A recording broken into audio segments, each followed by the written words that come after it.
Morning, Facebook friends. I want to talk to you about one of the things I've often not talked about on my Facebook Lives. Very often I tend to talk about superfoods, and I talk about chocolate, and I talk about all sorts of things like that. But the fundamental thing is I'm a neurodevelopment specialist. I work in my clinic with patients, and that's what I do on a daily or weekly basis. I'm working in the clinic with people who've got issues that have occurred either while they were in utero or in the first few months of life. So if you are a parent who has a new baby and you want to know how you can maximize their brain development and minimize any potential for things like dyslexia, dyspraxia, dyscalculia, Asperger's, autism, ADHD and so on, then there may well be a few things you can do. So let's look at a few of those issues. If you think about any other mammals in the wild, or even reptiles and things like that, they're always face down on all fours, aren't they, like this? And they spend their life on their front walking around like this, don't they? And you don't really get dyslexic cats. And I've not seen an Aspergic horse, right?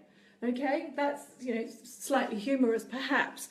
But let's just compare what's going on with human babies. Okay, so human baby, right?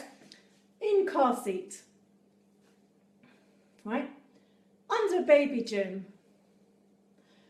Back to sleep campaign. Right? They're all lying on their back. What's the difference? So, and is there a difference? And does lying on your back to lying on your front make any difference at all to your neurodevelopment status? Well, let's have a look at that.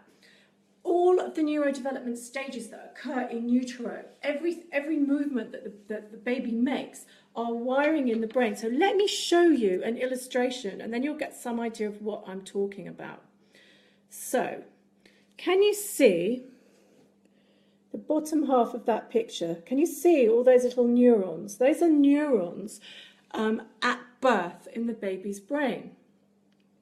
Now this is what the neurons look like at 15 months. Lots more scribble. And then the really busy one, that's what the little neurons look like at 2 years. So, what created the difference from the really scant 1 or 2 lines coming down compared with all that scribble and knotting and all those lines? Okay, so what does that mean? So all of that knotting and all of those neurons is a neurotypical brain that has evolved from 0 to 2 by movement of the body in a specific way. Now, every single neurotypical person on the planet will have developed the same way. They will have gone through the same neurodevelopmental movements. So they will have done all the funny, strange movements, breakdancing in utero. They will have done all the similar movements in the first few months of life that lead to that level of connectivity in the brain. Okay. Now, all of that wiring comes from movement. Okay, and correct movement, and the same movement that every other person does, right? So, if we end up with a label, whether it's our dyslexia through autism or whatever, that is as a result of a break in development somewhere along the line from conception, around birth, or the first few years of life, or even later, because we can get brain damage and then we can go back to a more primitive state, but let's not even go there right now. So if we're going to maximize our child's development and create the really, really beautifully wired brain that's maximizing everything in there, how are we going to contribute to that? Well, it's going to be by copying nature. It's going to be by repeating what naturally happens and what has happened for thousands of years. If we start doing stuff that is new, and that we don't really know what we're doing, then we can perhaps interfere with that. So, chuck out your equipment, get rid of it, keep your baby as much as you can on their front, mimicking nature. These head movements, let me just show you, I can show you quite well on here. You can think about this with kittens and so on. When you have your head on the side, if I use this arm actually, if we have our head on the side, now if I shut this eye, and the things I can see with this eye begin there, and they come all the way down here, right? Now if I shut this eye, I can see there, but I can see much higher up. So my brain is getting input that the visual, there's one image in this eye and there's one image in that eye. In other words, the images are not the same. So that teaches our brain that our eyes work independently, right? They're not just same. Now, if we're on our back, car seat, baby gym, back to sleep campaign, there's zero stimulus. They've just got the ceiling up there, 10 feet away or whatever. They're not getting that. They're not getting the fact that their eyes are different. And they're not turning the head from one side to the other, right? That's really important. Every single neurodevelopmental stage that we do is leading up to a point where we can read, right? Well, it is. And so that we can walk and read, yeah? So anything that interferes with our head movement is going to cause a problem, potentially, because there are always exceptions. So let's go to an extreme. Let's go back a few years to when the Romanian orphans, the story broke and they were all over the news and they were strapped to their cots and they were 10 years old. Heartbreaking, terribly, terribly sad story. Do you remember that? Now these 10-year-old children, or probably some of them nearly 6 feet tall, they all had the brains of babies. They were like, they had the brain development like this picture here. Really scanty, because they'd never been stimulated. They'd been tied. And that just shows you how important movement of the body is for brain development, okay? So like I showed you just now, all of this scribbly pictures with all of the really intense knotting and scribble that goes on, that is only as a result of movement of the body in a tailored way, right? A natural way. So we're developing naturally as our ancestors have done, and then we create a brain that enables us to read. So it keeps our tracking in order. So tracking, for those of you who don't know, this is the ability of our eyes to work in all of the angles. So we've got 3 sets of cranial nerves that control our eyes, the 3rd, 4th and 6th cranial nerves. And they allow us to move our eyes up and down, side to side. I don't know if you can see that.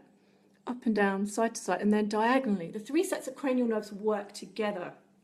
It's quite complex. But for example, if you've been lying on your back in your baby gym, you're not going to get that tracking so easily as somebody who's been lying on their, had tummy time, lying on their front and getting the right kind of stimulation. And so very often what we see in the clinic is children who have not crawled, or maybe not crawled for long enough, and then they have reading issues later. So it's not just about encouraging your little one to to crawl, because you can't make someone do anything, but it's encouraging the stages that lead to crawling. Because crawling, that cross pattern, really key for reading. All that cross-wiring of the brain. Not only is it working the cranial nerves, it's helping the corpus callosum develop, which is the communication between the hemispheres, okay? And we build that by doing. And if we don't crawl for long enough, and we don't crawl for, well, people are messaging me, stop. If we don't crawl for long enough and we don't crawl at all, then we can very often get problems with hemispheric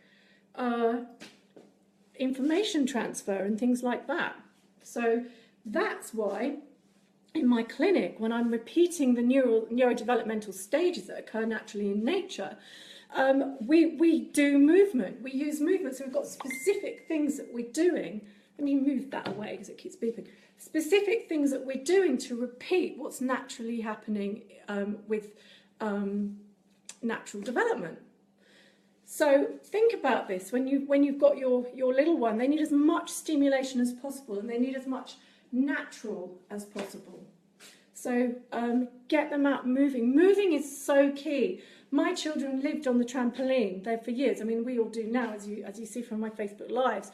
And my son, he had really, really, really severe dyslexia when he was little. He just was so not neurotypical on any level when he was little. But as a nearly 16-year-old, he's completely fine now. Now, somebody is trying to message me, and it's fine. No, it's not an emergency. I was thinking somebody's being very persistent here. Are they trying to tell me something for my Facebook Live? But no, I think we're all okay on that. So what happened? I'm a health scientist. If I just establish for you quickly some of my credentials, I'm a health scientist. I have a degree in health, actual health. I have 20 years in practice with health, okay? I have 9 years working specifically with neurodevelopmental issues. I learned this to help my son when he was 6 to sort out his brain, and I did. And it's from that all of this has stemmed. It comes from a mum sometimes. It comes from somebody who's very driven to help somebody to find answers and to sort out what's been going on. And as a result of helping my gorgeous son, who is just, I'm so proud of him, he's amazing, I have now helped hundreds and hundreds of people all over the world. I have tons of experience in the clinic with dyslexia, dyspraxia, dyscalculia, Asperger's, autism, ADHD, mutism. I'm even working successfully with Alzheimer's. Okay, so all of these brain issues, it's possible to create movement and to improve somebody's brain and where they are. And part of that is by repeating the natural stages of development. Okay. So this is really just a little information reminder. It's very brief. I mean, I train people in neurodevelopment now. I've been doing that for 4 years, something like that. And this is a long course. You know, there's a lot of information to take in. You need to learn all about the brain and all this development, but it's possible and it's actually quite simple. It's not that hard. But in a Facebook Live, I can't convey that mammoth amount of information and distill it down into a chat. But I can give you bite-sized pieces. And so I hope that little bite-sized piece I've given you about stimulation and movement and why movement is so important. Because the brain only knows what's going on because the body tells it. So all of these movements are creating nerve pathways. What wires together, fires together. We are a product of what we repeatedly do. Do you remember I go on and on about the compound effect and about doing things daily and about the impact that has and builds up? That is very, very true of neurodevelopment as well. All these neurons in our brain, if we're not using them, they will be culled because there's this thing called selective apoptosis in the brain and it will just take those neurons out. And that's why maintaining our balance is so important as we get older. And that's why if our balance hasn't even been installed in the first place, which is a lot of what I see in my brain challenged kids, if the balance hasn't been even installed, they're going to have balance issues. You're going to get the toe walkers, the hand flappers, you're going to get the kids who walk like this. And that's because their balance isn't working, but it's possible to install it. That's what I do. And it's also the prevention work I'm doing at the other end of the spectrum with the more old people to maintain. So somebody's written a comment. Let's see what we've got. Okay. So keep watching if you want to learn more about the brain. That wasn't actually a comment. It was just a bit of information telling me if these Facebook Lives and when you can't see what you're reading. So if you want to maintain what you've got as you're getting older, again, you need to move. And that's what I'm doing with my exercise classes. We're repeating the natural stages of development to keep our brain working young and fresh and keep it really, really energized in these whole body exercises, okay? So it doesn't matter how old you are, neurodevelopment applies. So if you're a newborn baby, if you're going to be neurotypical, you're going to be doing the movements that your ancestors have done for thousands of years. If you're growing up and you're getting older and you're getting degeneration, part of that might be because you're not absorbing your food, and some of that might be because you're not moving. So getting up and moving is really important. Maintain it. That saying use it or lose it is really key, and it is very pertinent as well. You know, if you've never created the optimum brain because you've had some break in your development when you were really, really young, then you're never going to get it unless you do what we do here, which is to repeat the natural stages of development. Okay, So that's why we do what we do in such a tailored way. And it's an everyday thing. You're not going to rewire your brain in one hit. You're so not. But if you do little bits every day, you can build and build and build and get what it is you want. And that's what I do. Gosh, that was a long old rant, wasn't it? Does anyone have any questions for me?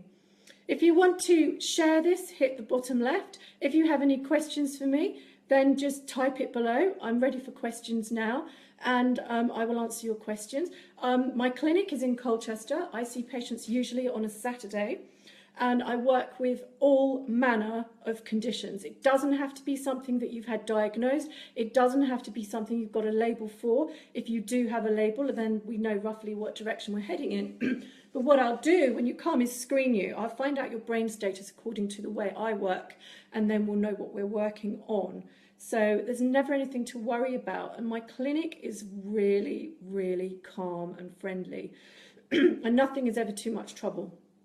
So if you have an issue yourself, if you know somebody who's got an issue with their brain, if you have a friend whose child is struggling at school and they're not really sure where to turn or what to do or where to go, then share this on your wall or tag them in it, because we really do run a friendly clinic where you are invited to just ask questions. It's all fine. You're very, very welcome to do that.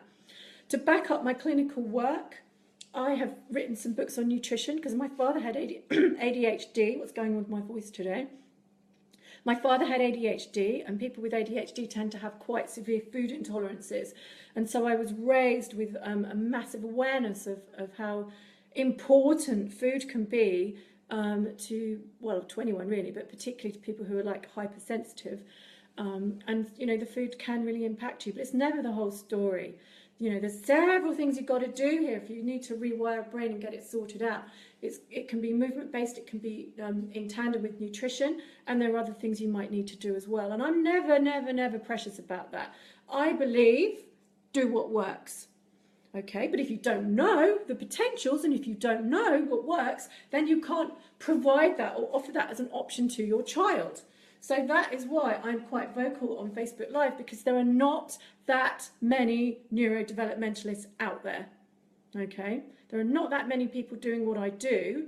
And so it's down to us really to educate people about the potential of the brain. The brain is plastic. Did you know that? Not everyone does. Not everyone gets about neuroplasticity. Okay, so every time you learn something new, new neurons are firing and making connections that weren't there before. So if that was new to you, ping, you just rewired your brain a little bit. But what I do is conscious rewiring of the brain to do specific things like make the cranial nerves work optimally, get the brainstem really toned up so it's working optimally, maximize that corpus callosum. Sounds complicated? It's not really. Those are just words that tell you that what we're doing is we're making all the roads connect up and making all the brain just work better so that you can function optimally. I'm really into that. You know, I'm really into tools. Tools that work correctly are really important to me. You know, it's like using the wrong knife when you're cutting vegetables. It's like really annoying, especially if the correct knife is like right there. So really, to me, brain wiring is about optimizing the potential of what you've got. It's really no big deal on that level, but it's not always that hard to actually put these things in place.